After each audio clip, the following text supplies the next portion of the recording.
Hey everyone, it's technology expert Burton Kelso here with another tech tip to help you get the most out of the technology in your life. Today we're talking about how to troubleshoot common issues that occur with your MacBook. Have to grab this thing here. Love my MacBook. I'm showing a reflection of everything, but there we go. Um, 2011, really haven't had any problems with it, but from time to time, you do have issues with your MacBook, so it's important to know what things you can do in order to make sure that your MacBook is up and running. To my Apple friends, you're all familiar with this interface. It's Mavericks running on a Mac Mini, but as you can see on my MacBook, I was running Catalina, or I am. But again, things occur with the MacBook, and there are some quick things that you can do to help troubleshoot most common issues that you have with your MacBook. So, without further ado, let's take a look at some of those solutions. So, the first problem that you could occur, or that can occur, is I can't connect any external devices to my MacBook. External devices, as in hardware that you would plug into your MacBook. So, usually HDMI, USB, those are the things that you may have problems with. If you've got an old video port on your MacBook like this one, then you probably need to go out and get a MacBook. But external devices are pretty simple to connect or to configure. So the first thing that you want to make sure with your MacBook is to make sure that your devices are compatible with your MacBook. If you just recently bought a printer and you have an older version of Mac OS installed on your computer, make sure you at least get up to Catalina, which is a newer version of Mac OS. Sometimes with Mac users, we don't update. We get new devices and they won't connect. First thing you should probably do would be to update your Mac software. Big Sur is the most current version, but Catalina, as long as you get your Mac to that, it should work. Other problems that can occur would be with the USB ports. I don't think there are any on this side of the Mac, only an old CD-ROM drive. So let's unplug the Mac and turn it around so that you can see the USB ports. And there they are.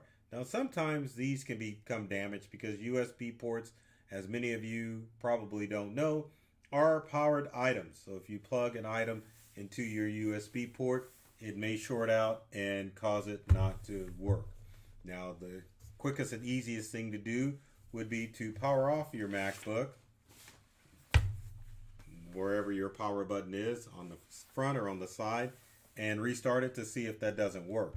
If that works, great. If it doesn't work, you may have to reset your NVRAM, which honestly, that is the trick that you're going to do on most of these solutions here with your MacBook. Sometimes the NVRAM and the SMC gets messed up on your MacBook. So it's important to reset those items to clear out any bugs, nastiness in there so that your Mac can run the way that it's supposed to. Now, how do you reset your NVRAM? It's pretty darn simple. So on most Macintosh computers, you can just hold down the power button after you power it down, and hold it down and hold it down for about 20 seconds and see if that will clear it out. If that doesn't work, then you may have to hit a key combination, which is the Command, Option, and the P and the R key. So for those of you that aren't familiar, there's your Command key, or actually, Command is here, sorry. I'm looking at it the wrong way. Option is the second key that I was looking at. So normally these keys are together. So Command, Option. Your other keys that you want to hit on there are the P and R, which are kind of self-explanatory, but they're on the far side of the keyboard. Once you power your laptop off and hold down the Command and the P and the R keys, then it's going to take about 20 seconds to reset the NVRAM. Once you do that, you can just power on your Mac and hopefully your devices will connect. If that doesn't work, you can reset the SMC, which is the Control, Option, and Shift keys. So Control, Option, and then Shift. Once you shut down your laptop, hold those keys down for about a good 20 seconds, you should be able to power on your Macintosh computer and get access to those devices. But again, before you reset the NVRAM and the SMC, make sure that you go through and find out if those devices are compatible with your MacBook before you try plugging them in. One of the other options that you can do if you're having a bad USB port and you need multiples, you can get this USB multi-adapter from J5. I'm not advertising for them. Or any other multi-adapter, which is USB 3, and plug your devices into those and see if it'll work there. Now, I will tell you most printers will have to work if you're going to connect with a USB cable directly to the USB port. Some printers will allow you to connect with a hub or external hard drives, but try resetting the NVRAM and the SMC to make sure that your devices are going to connect the way that it's supposed to. So our next tip or next problem that we're occurring with our MacBook is, why is my MacBook only showing a blank screen? That's a good question. I could tell you that you need to hit the NVRAM and the SVRAM, but sometimes the display doesn't show up after a major OS update. So go ahead and restart your MacBook and see if that will bring the display on. Now, if you have a spare monitor available with your MacBook, one of the things that you can do is plug your MacBook into an HDMI cable and plug it into another monitor to see if the MacBook display will show up on your HDMI connected monitor.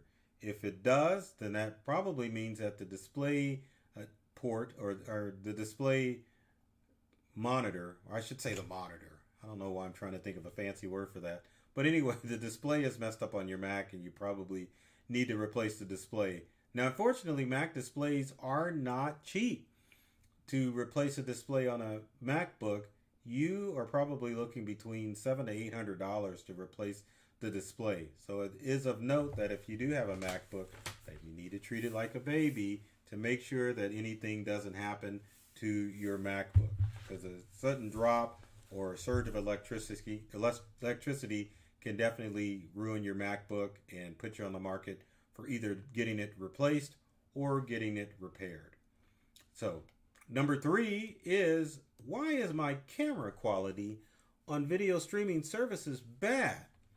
Well, that could be a multitude of things, but first, you need to check your internet connection to make sure that you have decent internet speeds. My favorite site to go to check internet speeds is speedtest.net. And let's see if we can pull that up here so that you can take a look at it. But speedtest.net is a great website that I talk about on my tech tip videos to make sure that you can check your internet speed to see if it's running the way it's supposed to. With speedtest.net, you just basically get rid of the ads because, my goodness, you're going to have them on speedtest.net. Once you pull up Speedtest, you can click on Go, and it will tell you how fast your internet speed is. Now, funny thing on this ad here, it was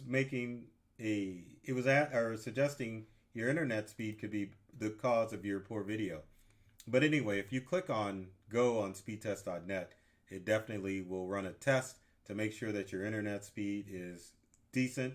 And you should be pulling about 50 megabits per second to get rid of any problems with horrible video quality on internet. But for the most part, most MacBook cameras are high quality cameras. Not as good as some of the desktop models out there or some of the standalone webcams that you have available. So if you notice that your internet speed, upload and download speed is good, you can optionally plug in a USB webcam and use it with your MacBook. I know a lot of people don't think that the quality is good on their MacBook webcam, so they opt to get an external webcam. And one of my suggestions would be to get the Logitech C920 webcam. It's got a built-in microphone and high definition video and stereo microphone. So check that out if you need a replacement for your video. You could try to reset the NVRAM and the SMC, but usually if you're having poor quality with your video, then it's either your camera is starting to die out or you're just experiencing crappy internet speeds, which can be fixed hopefully by improving your Wi-Fi. But check it out first if on speedtest.net to make sure. So our fourth problem is why does my MacBook keep dying? Or what should I do if my MacBook keeps dying? Well, MacBooks, unlike Windows computers, rely heavily on the battery. If you have a bad battery in your MacBook, it will shut off. It will shut off automatically, just for no reason. So it doesn't matter if, like Windows computers, if you've got a bad battery, they will just keep running because they will run on the power adapter solely and skip the battery. On a Mac, that's not the case. It needs that healthy battery in order to run. And if it keeps dying, it's time to replace that battery. How do you do it? Well, if you ain't tech savvy, you aren't going to do it because under most circumstances, your battery is sealed inside that wonderful case of your MacBook. Now, if you are savvy, you can get a special screwdriver, order your battery from Amazon based on the model of your MacBook, and put it in yourself. Now, for those that are going to try to attempt this the first time, one of the things that you need to be aware of is the type of MacBook that you have. So before you order a battery, and we're going to use the Mac Mini to kind of show you how to do this, click on the Apple menu. Once you're on the Apple menu, click on About This Mac. What that will do is to tell you what version of Mac you have available, gives you the serial number, it gives you what type of MacBook that you have. With that information, you know what year, you can order the battery type, and get a battery for your MacBook. Again, don't try to attempt to replace your MacBook battery if you've never done it before. If you haven't, you probably need to have an expert take care of you to make sure that your battery is replaced correctly. Now, another thing that you can connect to, and I'm like looking down because I'm trying to find it, could be your power adapter for your MacBook. Now, what will happen with a MacBook is that it'll use up your battery and die, and then it'll try to run on the power adapter, and it'll try to charge with the power adapter. But if you've got a failed power adapter for your MacBook, definitely time to replace that. And these normally last anywhere from 5 to 6 years, depending on your use. Again, go to About This Mac under the Mac menu, find out what type of Macintosh you're using, and you can order a new battery adapter for your MacBook to help charge that battery and get you up and running as far as your MacBook is concerned. And finally, the last problem, what should I do if my MacBook won't charge? I think I just answered that question, but I'll show you the slide anyway. What should I do if my MacBook won't charge?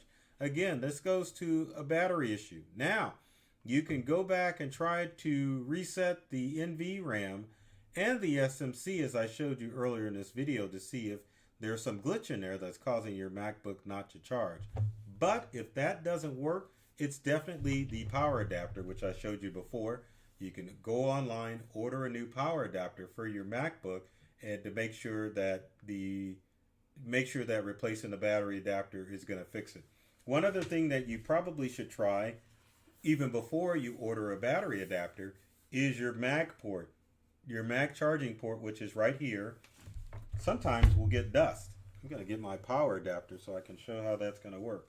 Now, obviously, if you're a MacBook user, you notice that you've got a mag adapter that if you plug it into the side of your Mac, it's going to click in and charge. If I can get it right there. Now, sometimes the small debris will get in with the mag adapter, and you will have to get either something non-magnetic like a Q-tip and clean that baby out and make sure that it has a clear connection so that you can charge your MacBook. But if those items don't work on any of that, if it's a display issue or maybe your camera's shot craps, then it's probably time to go out and purchase a new MacBook, which is probably what you wanted to do anyway, right?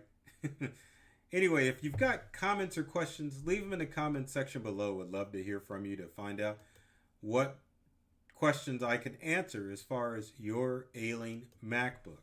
Let me move this. It's kind of sitting there in the way. Also, if you like this video, be sure to like and subscribe. You can like myself on YouTube, Burton Kelso, or my company Integral. There's tons of videos of tips and tricks that are designed to help you get more from the technology you use at home and at work. So take care of yourself and do many things to make you smile. And thanks for watching. We're going to get to this outro here in a second. Or not. There's a like and subscribe. Let's go to our outro.